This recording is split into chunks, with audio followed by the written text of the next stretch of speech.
ជំរាបសួរបងជំរាបសួរបងមានរឿងអីដែរបងរឿងធំណាស់បញ្ហាដោះស្រាយមិនកើតរឿងអីគេដល់ថាចង់រត់ទៅស្លាប់ខ្លួននេះខ្ញុំផ្សេងលុយធនាគាររាប់វ៉លានដុល្លារបងខ្ញុំលុយសងធនាគារវិញតែគេវិញបានរត់ដល់រាប់លានដុល្លារផ្សេងលេងលបាយលេងលបែងបងអត់មិនយកទៅធ្វើជាប្រចាំទេយកទៅលេងលបែងគិតថាឈ្នះ10 20លានវ៉លានមកវិញបងហើយបង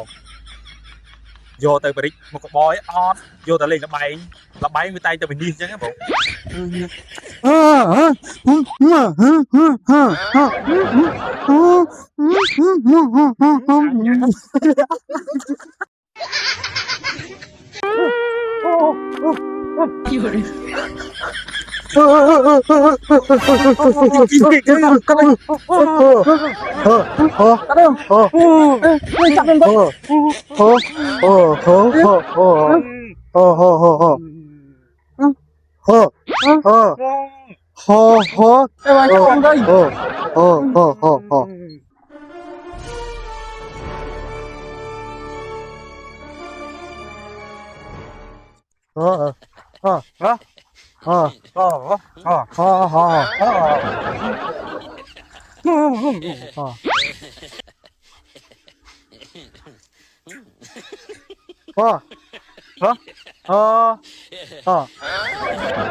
បាក់ចិត្ត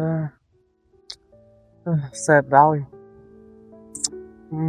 គួរណាសោះអញ្ចឹងជីវិតទៅជាអញ្ចឹងតែគិតមិនមកនេះបញ្ហាដោះស្រាយមិនបាននេះមិនគិតមករត់ស្រាប់ខ្លួនហ្មងដំណាក់កាលហ្នឹងអីត្រូវស្ដាយបញ្ហាក៏ដោះស្រាយមិនកើតបញ្ហាក៏ច្រើនទៀត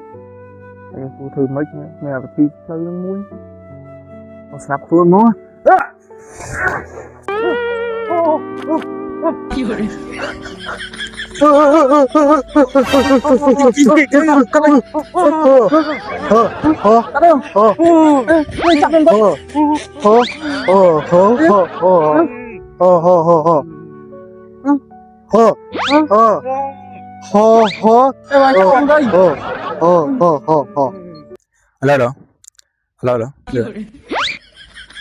សូមគោរពអនុញ្ញាតជម្រាបសួរទស្សនិកជនជាទីមេត្រីបាទគណៈពេលនេះខ្ញុំបាទធំមីសារព័ត៌មានទាំងគ្រប់គ្រងតែនឹងការ